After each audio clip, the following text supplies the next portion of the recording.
ভালো আছে, সুস্থ আছে বন্ধুরা। আমিও ভালো আছি। এসে গেছি মেয়ের বাড়ি।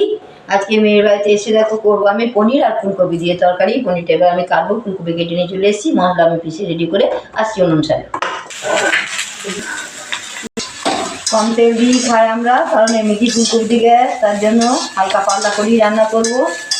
হয়ে গেছে করে ফুলকপিটা ভাজা বন্ধুরা। এবার পনিরটা ঢেলে রাখলাম, পনিরটা হালকা করে ভেজে নেবো।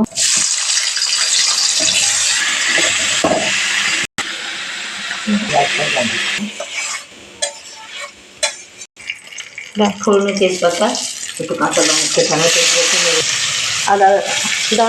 আদা জিরে গুঁড়ো, লঙ্কা গুঁড়ো, হলুদ গুঁড়ো সব মিক্স করে কষে মিঠাই মশলার সাথে আমি দিয়ে একটু ভালো করে নেড়ে নেবো।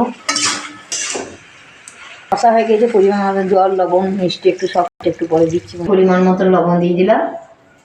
এই যে পনিরগুলো আমার ভেজে রেখেছিলাম দিয়ে দিলাম। আমার আলু ফুলকপি সব সেদ্ধ করে দিয়ে একটু ফুটিয়ে নেবো। ফুলকপি পনিরের তরকারি বন্ধুরা একদম লাল।